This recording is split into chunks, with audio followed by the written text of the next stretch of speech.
Michael stood outside the tall glass doors, the Lagos sun glinting off the building like it was made to keep men like him. His suit, once sharp, now carried the tired wrinkles of too many repeated wear. In his hand, he clutched a folder of papers, numbers, proposals, proof that he still had something to offer. Inside, the receptionist looked at him with a kind of quiet pity, her fingers hovering over the phone. She knew who he was. She also knew who his brother-in-law was. Before Michael could speak, the doors swung open, and Daniel stepped out. Tall, sharp suit, expensive watch that caught the light. His expression was cold, his voice loud enough for everyone in the lobby to hear. "Failures aren't welcome here," he said, each word clipped. "Especially not ones who dragged my sister down." It was the kind of humiliation meant to stick. People passing by slowed their steps. A man in a security uniform turned to watch. Someone whispered. Michael's hand tightened on the folder, but not in anger. His fingers trembled because the shame was heavier than the heat pressing down on him. He kept his eyes on Daniel, trying to find the right words, but Daniel had already turned away. "Go home, Michael," Daniel said over his shoulder, almost as if it were a kindness. Then he walked off, the crowd parting for him. Michael stood still, his throat dry, his chest heavy. He could feel every pair of eyes on him. The receptionist lowered her gaze, pretending to be busy. Through the glass, he caught a glimpse of movement, a car parked just outside. Lisa sat in the passenger seat, her hands clenched in her lap. She had seen it all. She didn't get out. She didn't even open the door. Her eyes met his for the briefest second before she looked away, her face pale. It wasn't the first time Daniel had done this, and by the look in Lisa's eyes, it wouldn't be the last. Michael let out a slow breath and turned away from the building. The folder hung limply at his side. Somewhere deep inside, beneath the sting of humiliation, something else was beginning to stir. It was small, quiet, but it was there. 2 years ago, Michael had been the kind of man people looked up to. He ran his own logistics company, spoke at business conferences, and was always surrounded by people who wanted to work with him. He had ambition, charm, and plans that reached far beyond Lagos. Then came the deal that ruined him. On paper, it was supposed to be his biggest break, a contract that would take his company into new territory. But something went wrong. People whispered that Michael had made careless decisions, that he had gambled with other people's money. The truth was more complicated. There had been shady moves from his partners, hidden clauses, and betrayals he hadn't seen coming. But once the story got out, no one cared about the details. In the eyes of the business world, he was just another man who flew too high and crashed. Lisa had stood by him at first. They had been married for 5 years with a little girl, Grace, who was just learning to write her name. Lisa loved Michael, but she also loved her family, and her family had never truly accepted. They came from money, old money, the kind that made them feel untouchable. To them, Michael was a man from the outside, a man with no powerful connections, trying to climb a ladder that didn't belong to him. Daniel, Lisa's older brother, had been the loudest critic. As the CEO of the family's oil servicing company, he believed he knew what success looked like, and what failure looked like too.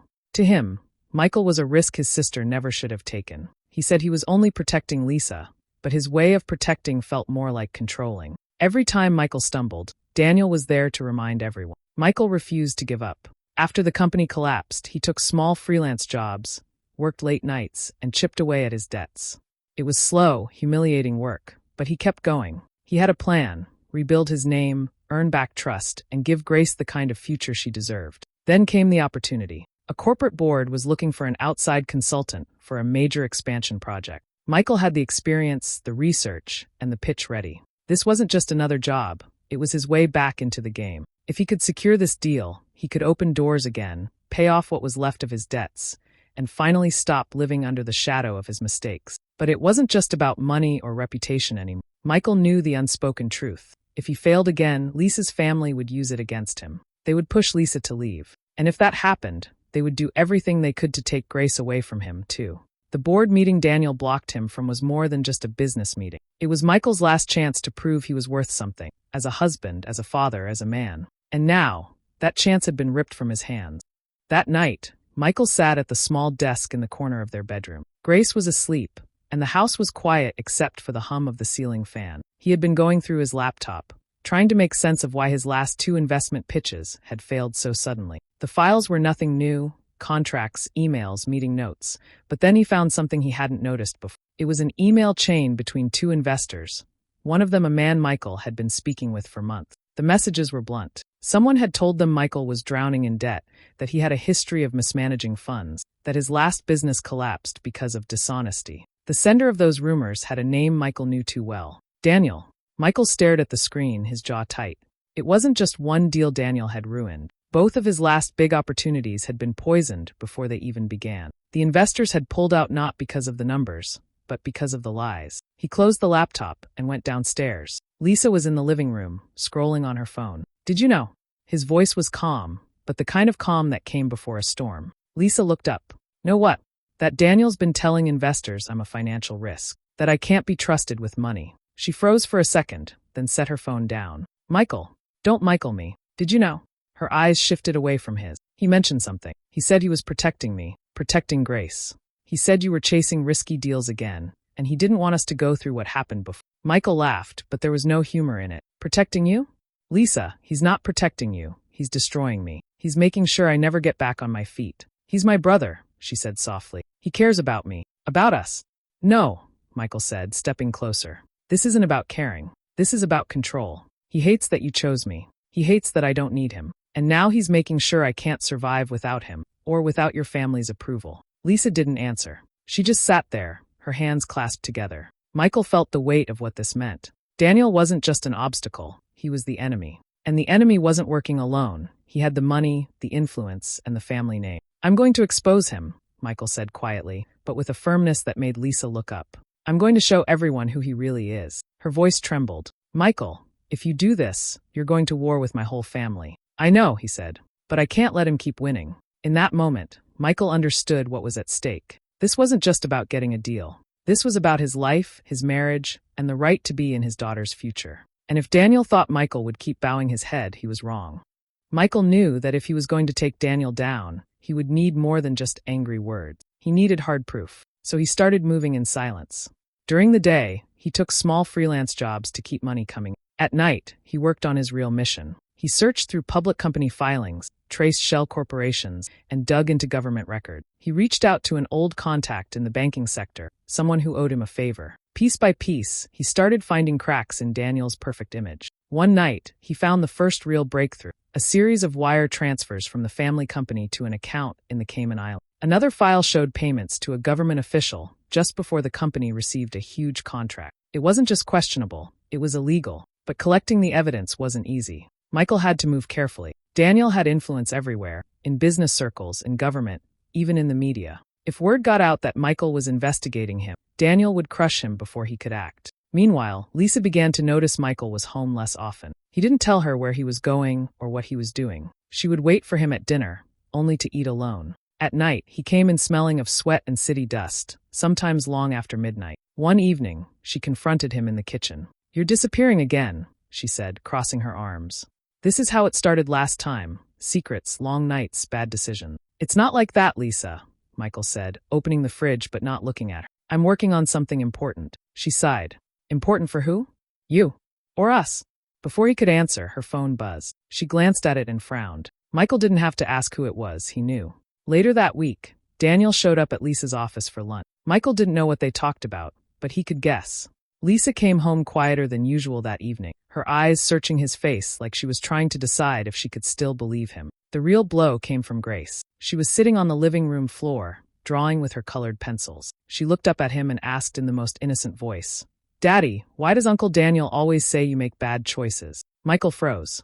He knelt beside her and forced a smile. "What did he say?" "He told Mommy you don't know how to keep money safe. He said you might make us lose our house."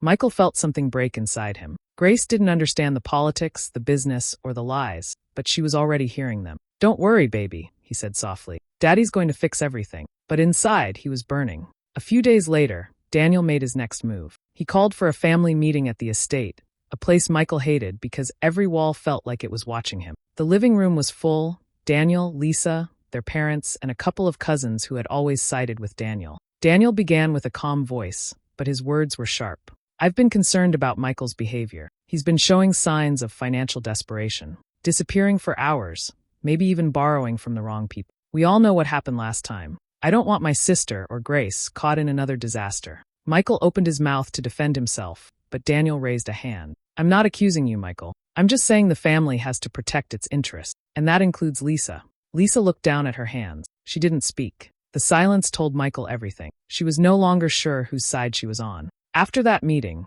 Michael felt the circle around him shrinking. Friends who had once promised to help him started avoiding his calls. An investor he had been courting suddenly backed out without explanation. Every step forward felt like Daniel was already there, waiting to block him. He knew he didn't have much time left. The evidence was growing, but so was the risk. If Daniel caught even a hint of what he was doing, it would all be over, and Michael might lose more than just his chance at redemption. He might lose everything.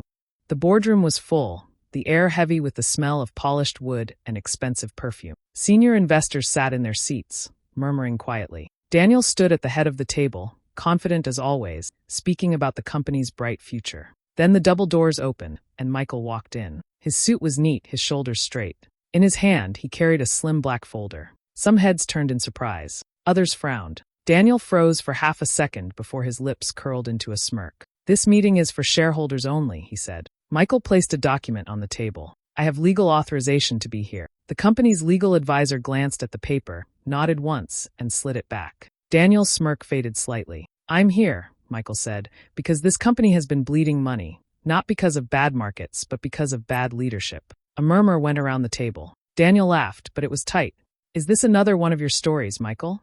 Michael opened the folder and began laying out documents. Bank transfers to offshore accounts, records of payments to government officials before big contracts were awarded, internal memos showing missing funds. He explained each piece clearly, letting the numbers speak for themselves. Daniel tried to cut in. "These are fabricated. Anyone could have." "They're not fabricated," Michael interrupted. "And they're not just my findings." The room went silent as the doors opened again. Lisa stepped in. Her face was pale but determined. She held her own folder, smaller than Michael's but just as important. "I checked," she said, her voice steady. "After Michael told me what he found, I didn't believe him at first. But I started tracking some of your transactions, and they match exactly with what he's showing right now." Daniel's eyes widened. "Lisa, you don't understand." "No," she said firmly. "I understand perfectly. You've been lying. To me. To our parents. To everyone in this room." Daniel's calm cracked. His voice rose, sharp and angry. "This isn't about the company. This is about him." He pointed at Michael. "Ever since you married him, I've had to watch you throw away your life. I built everything I have, and he just waltzed in thinking he could take it all. You think he loves you? He just wants what's mine." Lisa didn't flinch. "What's yours, Daniel, is corruption and greed, and I want no part of it." The investors began whispering to each other, some shaking their heads. The chairman cleared his throat. "We have heard enough. The evidence will be verified, but in the meantime, Daniel, you are suspended from your position as CEO pending full investigation." Daniel's face turned red. "You can't do this." "It's already done," the chairman said. Security stepped forward. Daniel looked around the table, but no one defended him. Finally, he grabbed his briefcase and stormed out, slamming the door behind him. Michael stood quietly, his breathing slow, the weight of 2 years of struggle heavy on his shoulders. He hadn't won everything yet, but for the first time, the balance had shifted, and Daniel was no longer untouchable.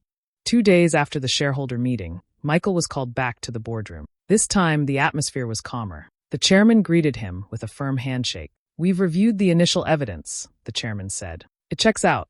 We believe you can help us fix what's been broken." Michael listened as they explained their offer, a partnership position to oversee a new transparency initiative, making sure the company ran honestly and efficiently. It wasn't the CEO's chair, but it was influence, respect, and a real chance to prove himself again. He accepted with a quiet nod. "I'll do it, but it has to be done right."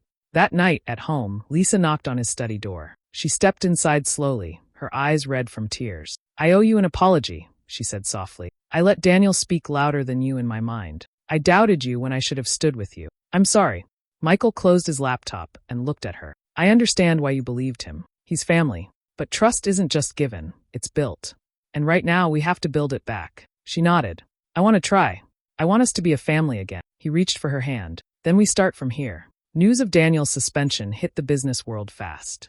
Articles appeared online detailing the allegations. Old associates distanced themselves. The government announced an investigation into his dealings, and the glossy image he had worked so hard to maintain began to crumble. For the first time in years, Daniel was the one facing whispers and closed doors. Michael didn't celebrate his downfall, but he felt something lighter in his chest. The man who had spent years trying to keep him down was no longer a shadow over his life. The road ahead wouldn't be easy. The company needed repair, his marriage needed healing, and trust would take time to grow again. But for the first time, the afternoon sun poured through the wide window of Michael's new office. The space wasn't big, a desk, 2 chairs, and a shelf still half empty, but it was his, and it was growing. Papers were stacked neatly, and a few framed photos of Grace sat beside his computer. The door burst open, and Grace ran in, her backpack bouncing behind her. "Daddy, look what I made." She held up a drawing of a building with Daddy's office, written in colorful letters. Her stick figure version of him stood smiling in front of it. Michael knelt to take the paper. "This is amazing," he said, pulling her into a hug. "You even drew my tie." Lisa stepped in a moment later, a cup of coffee in her hand. She smiled as she watched them, her expression warm. The months since that day had been slow but steady. The sharp edges between them had softened. Trust was still being rebuilt, but the anger was gone, replaced by something quieter, understanding. Michael stood, placing Grace's drawing on the shelf. He moved to the window and looked out at the city. The glass towers and busy streets stretched out before him, and for a moment, his mind drifted back to that day outside Daniel's office. The glass doors, the sharp words, the shame that had burned in his chest. He took a slow breath. The weight that had been there for so long was gone. "They called me a failure," he said quietly, almost to himself. "But failure is just the name they give you before you win." Hey besties, thanks for sticking around till the end. If you enjoyed Michael's journey from shame to redemption, don't forget to like, share, and leave a comment. And of course, subscribe for more gripping dramas. See you in the next one, where betrayal takes a shocking turn. Bye!